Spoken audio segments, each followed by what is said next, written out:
This is a video to a bit of the universe.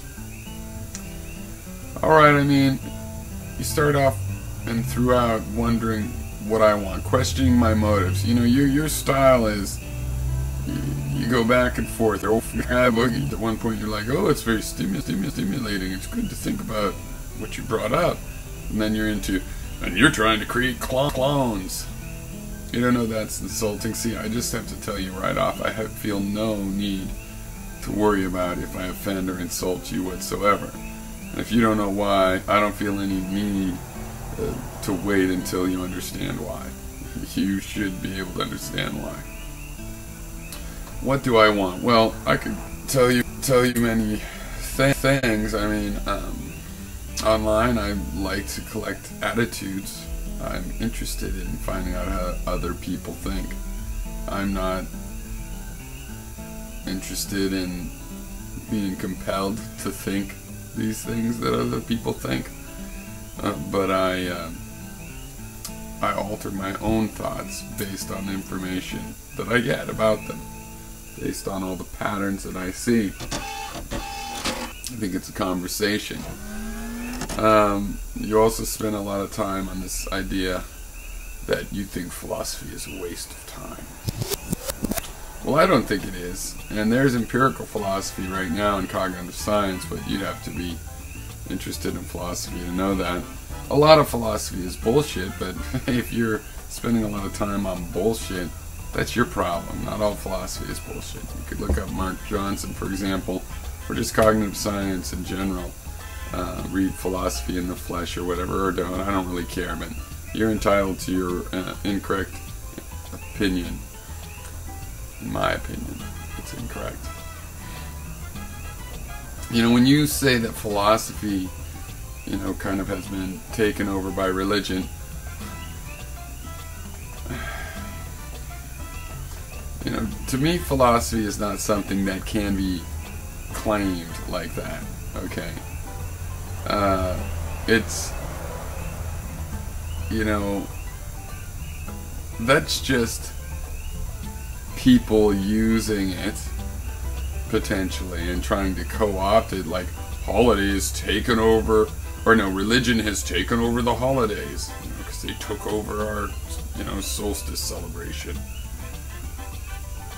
And so you're gonna say, that's the problem with holidays, that's why I don't like holidays. That's just that's a reason not to like religion. Science uses philosophy, uses skeptical epistemology. My own philosophy comes from the fact that, you know, I liked science before I ever knew what philosophy was. And as a kid, and I studied it, and as I learned what philosophy was, I thought, well, we should, you know, we should get a philosophy out of science, because science is from studying nature.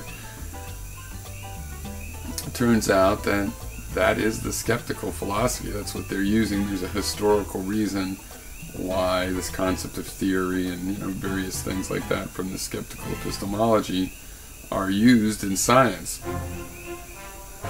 And it still uses it. One thing you said specifically about logic. Well, I guess you don't know this, but logic right now, in this very day and age, is studied by philosophers. Logicians, people that are 100% on logic, they're in the philosophy department. At Berkeley, when I was going to school, the philosophy department was opening a graduate department with the Department of Mathematics for philosophy of mathematics, for the most fundamental set theory and set theoretic, trying to found and refound mathematics. So it's just silly, in my view, what you're saying. I mean, I get the gist of it. You want to badmouth something that you don't really understand because of some of the bullshit you've seen in it. But philosophy on the logical side is still a part of science, and on the, you know, humanities, as kind of opinions of things side, well, whatever, you can take it or leave it. I don't really care, but you can't malign the whole all the works of philosophy that way. It's ridiculous. Or even all the contemporary works. Most works of philosophy are bullshit, but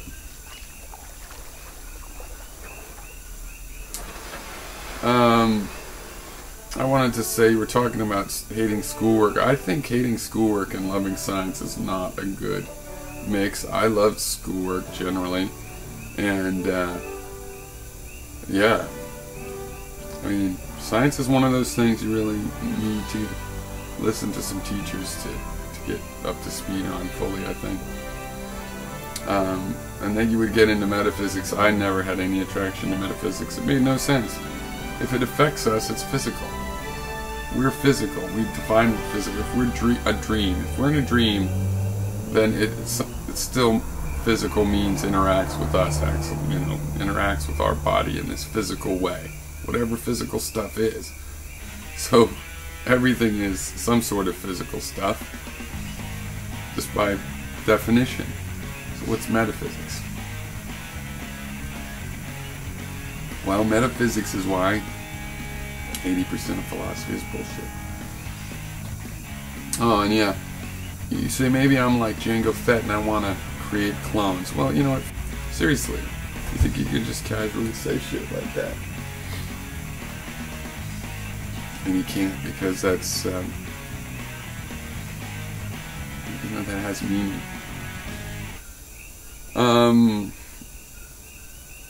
Don't you think that if I was trying to make clones, I would make clear what I wanted these clones to think? You know, you think maybe you're a hypocrite to be, well, you're unclear, or everybody finds you unclear. Me and Joe and Hythloday, we all, the whole world, you know, you're trying to make clones, people, but nobody can understand you. How am I going to create a clone that way then? You know, and I've even made videos about this. One of the reasons I present things this way and give both sides of an argument and make you figure out what you think, and it's hard to know right away, but it is in there, is because I don't want clones. Yeah, so you might be projecting.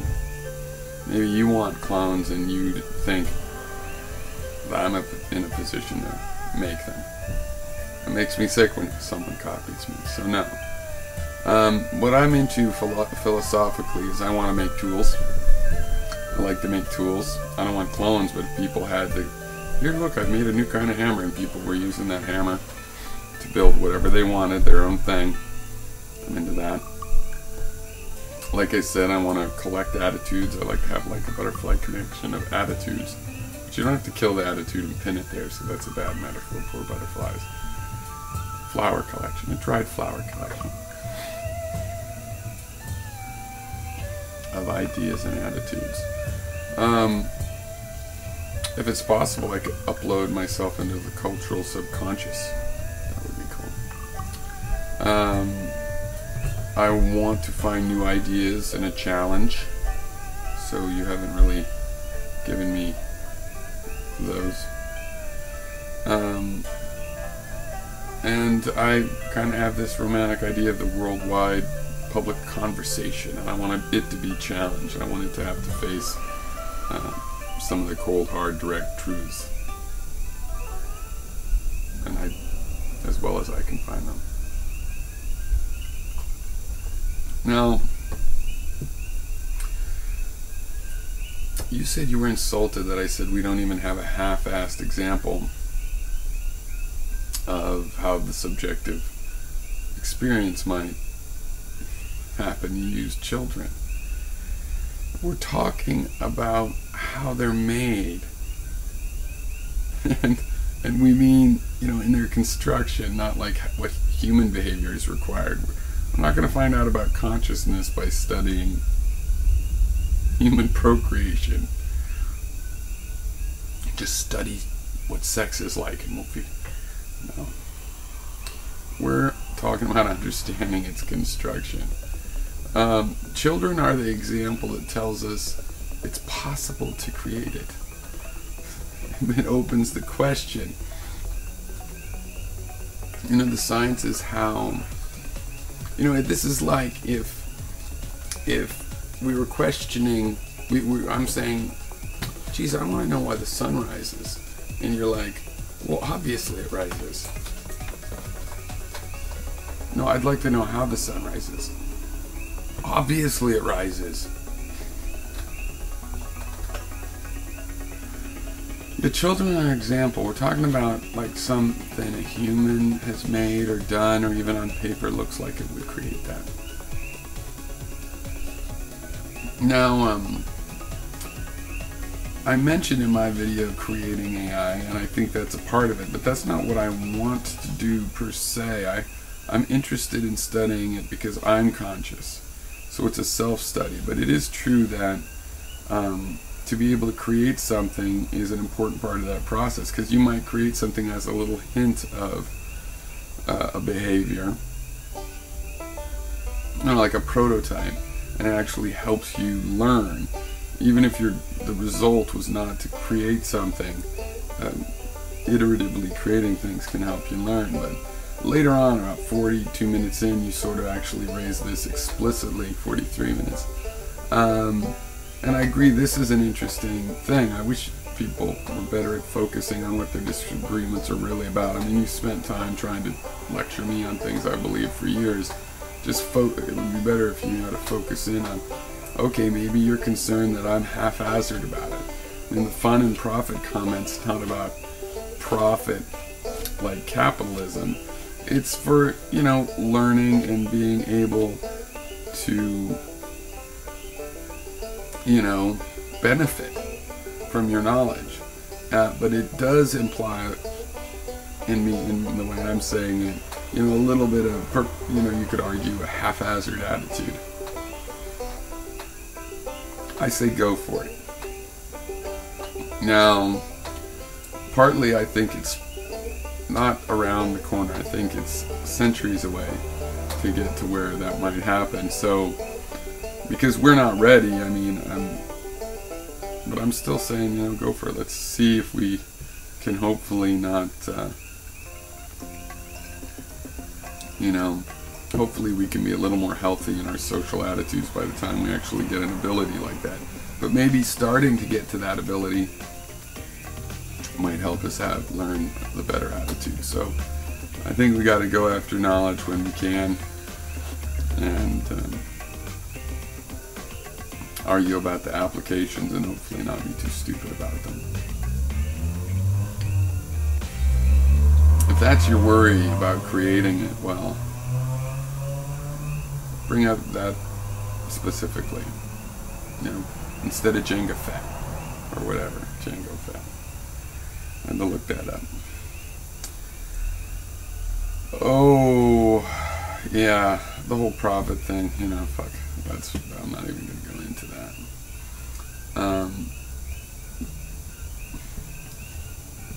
Yeah, I don't want capitalists to own this. I want this to go on in research labs where there's ethical control of some sort, I just refer you to the history of science, where you bring up again hating philosophy but loving physics. This is from some notes I took, obviously. You say humans are the smartest thing in the known universe. That's so funny. Someone would say something like that. The known universe, by which you mean known to humans. Might that factor in the truth of that statement? It's far from certain that humans are really the most intelligent, even on Earth. We don't know. Could be a lot of kinds of intelligence. Perhaps making fire isn't the only kind of intelligence. But even if we are on Earth, it's like, that statement is just, I don't even know why you'd say it. Okay, the algorithms I was talking about, or the approaches, are neural networks, genetic algorithms, and case-based reasoning. Those are three very different. And whether or not they're complementary is a question for detailed debate and stuff, but those are definitely three interesting results of AI. They've been around a while, and they all three are useful. They've been used for things and not just research. And you can look that up on Google. I have spent a lot of time studying philosophy and programming and science. Not all quantum consciousness ideas are non-scientific, okay. Hammeroff has falsifiable things and publishes peer-reviewed stuff that has references to other peer-reviewed things in neuroscience. And I was just thinking at this point that I'm curious if you're an Andy Kaufman fan, if you like tangential comedy. Are you a fan of Ellen DeGeneres' old stand-up? Were you raised by Indians? Are you covered in bees? Do you know who John Paul Dorn is? Because this was so ludicrous. I think it may be intentional. And then you started telegraphing, I thought, that you're being deceptive by talking about deceptiveness at length, and you never know where someone's coming from. And the way you pronounce disgusting, I found really funny, and I thought it might be intentional. And then you finally get into an issue of this playing God scenario, which is interesting and doesn't take an hour to raise. I'm like, so what? We create a consciousness. We mistreat children, and if we create a computer consciousness, I don't see how that couldn't but help prove to us the final realization that we must be more compassionate towards other consciousness, something we're not doing so hot on now, really, compared to what it should be. If you didn't find quantum computing fascinating, well, I don't see how that's possible if you understood what it's able to do. I mean, if you had, you know, a megabyte of quantum bit memory, it would have every document that could fit in a megabyte in it. It's not interesting. That, I think so. I think it is.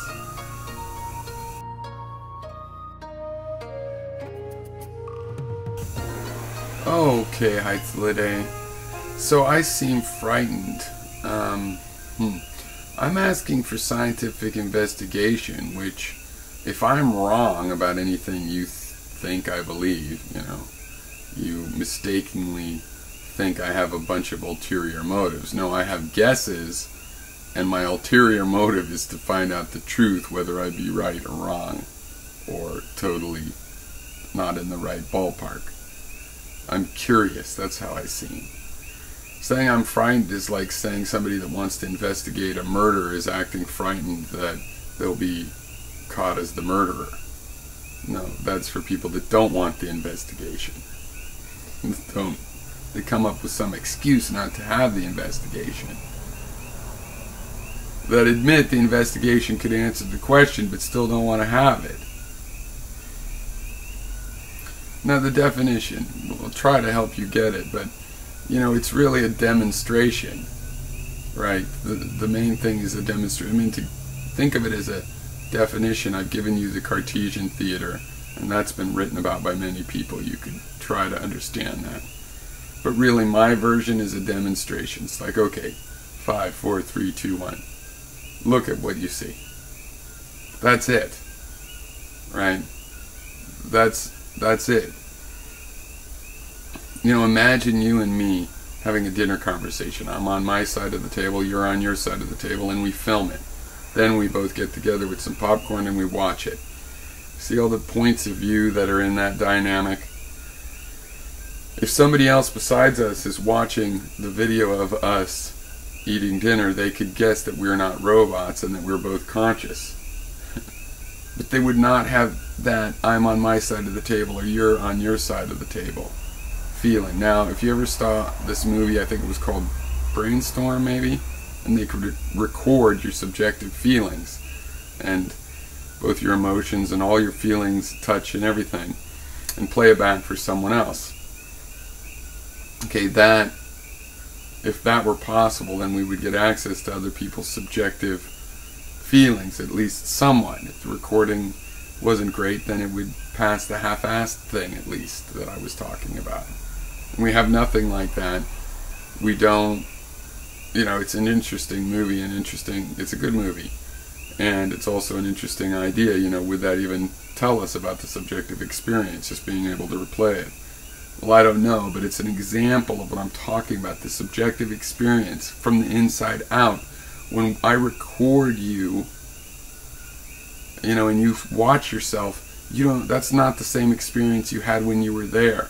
They're two different experiences, okay? And I'm talking about explaining the one you have on the inside where you're using the eyes and other senses looking out.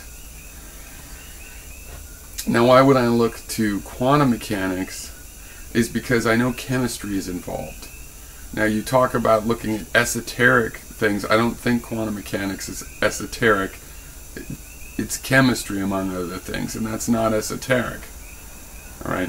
Now, what you guys always keep calling quantum mechanics, in the sense of quantum mechanics isn't involved, is the weird side of quantum mechanics, which is basically what the coherence, possibly entanglement ideas, but basically coherence effects. And that's ordinary too. I mean, an electron in a sheet of graphite is in a coherent state, that a waveform that goes throughout the whole sheet of graphite, combined with all the other free electrons, that, like, I think every carbon gives up one electron into this coherent state. That's not esoteric either. If it seems esoteric, that's a failure of us to understand it. It's going on all the time. Now, you don't think any of the really weird coherence effects are going to be in play? Well, we disagree. It looks like coherence effects are in play in photosynthesis. So that's a fairly straightforward in a lot of ways, you know, that every plant does it. We see it every day. But it couldn't possibly be an effect in the human mind or in the human biology. It's just for photosynthesis. Okay, whatever. Well, we have to wait for the science. You want to not investigate, then maybe you're afraid of it possibly being true. I'm not afraid of it possibly not being true. But I don't think that science is really that esoteric. But if you're saying it could be explained in classical terms, which I think you are, right, because you're saying it's all computational, then I'd like you to explain yourself how that'll be. For example, the Turing test. In the 90s, I worked for an online gaming service starting in 92, and we, you know, used SprintNet. You know, the internet wasn't really commercialized, wasn't really out there. And it was a gaming service, and we had games like chess and checkers and some card games, and, you know, some more abstract video games. And we ended up making a poker world and decided only adults could go in there, just because there was a lot of kids there, but there was a lot of adults, and we wanted to be able to keep them separate. And we honestly did not know people would, like, you know, sex chat each other and stuff, but they did. And one of my coworkers made a little chat bot that just had a few files worth of comebacks. It would choose them randomly, piece them together, put a few smileys in, send it off. And my friend, and there was definite ethical questions. He was a Mormon. I thought they were ethical questions, but I found it fascinating, so I did follow the progress, basically, I have to admit. And we found, or he found, that guys would talk to this. We had a face maker, so you could make a face, you know, like they have now, but we were actually one of the first ones, I think the first one. And guys would talk to her for hours. There were even people in their chat logs going, hey, why are you using macros? What's on? You know, people just, even once they knew it was repetitive and whatnot, they just wanted to believe. So that's my example of, you know, of, okay, that half-assedly passed the Turing test. I could see how, you know, by getting involved with people's emotional desire to believe and whatnot, that we could pass the Turing test. But there was nothing in that software as the programmer that to me could possibly have had an internal experience. Okay, I think it's possible to show me something like that, because if we study the human brain, I'm definitely primed to think I could be shown. You know, if you found the principles you thought created consciousness in the human brain and you created something with it, and it passed the Turing test, then I might go, probably does have an internal as well. But if you're just taking a technique I understand that generates a behavior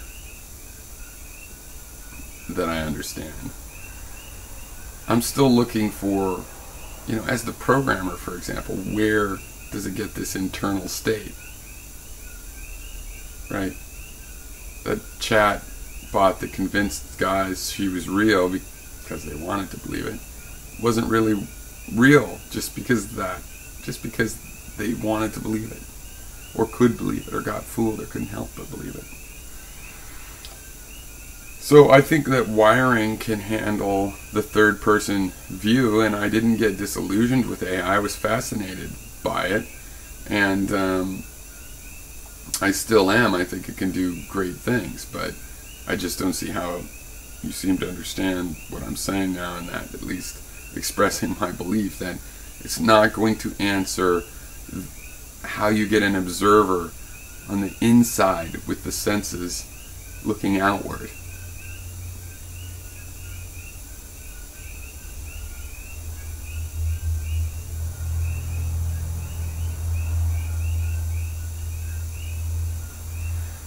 You want to say that my idea is, a distraction or something, but the computational and those ideas are dominating. If this approach, this neurological, physical approach, were dominating, then I might be on the other side saying, hey, we have to look at this other thing too. You're the one that's saying 0 is the correct amount of energy to spend on what I'm talking about. I find it interesting, by the way, that you bring up relational databases. I find they're very interesting. I've been using relational databases since about 1987, and Ingress was the first one I used. And it's funny because they call them relational, and like you said, you model relationships, which to me is an important analog, or it's an important echo of the whole relativist argument. And one of the things that's helped me become more and more relativist is in programming, you find yourself modeling relationships. It's hard to model a thing in itself, and even in object-oriented programming, where you specifically create an object that is very much like a classical object with properties that can change, but which also are obviously inherent, that it has that kind of property in some setting. That when you're doing that, and as you get better and better, you find you are not, or I find that you are modeling objects are usually relationships, and you're modeling a relationship. And now with object relational mapping, you can see how the object-oriented approach maps into relational databases in a particular way that's kind of revealing about these kinds of issues, if you know all the implications and how it goes back and forth between classical logic and procedural logic.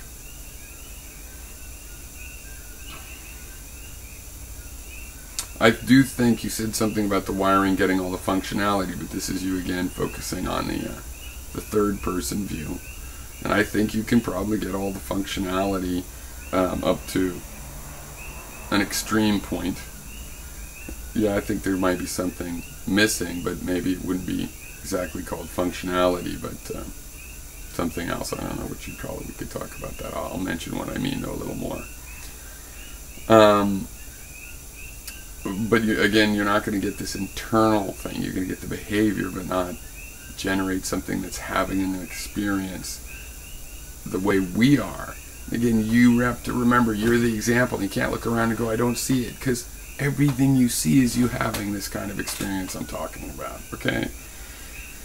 What might be missing from purely the wiring is real choice, and that's why you think wiring is enough, but I think it might be missing real choice. In other words, I believe there are multiple possible things that can happen in the future, and that there seems to be some way to navigate them, and I don't think wiring will be able to do that, because it doesn't look like it can. And I think you and I agree on that, right? That's why you think it is determined, because it can be done in wiring, and that's determined, so that's enough for you. And so this is just an identification of where we disagree.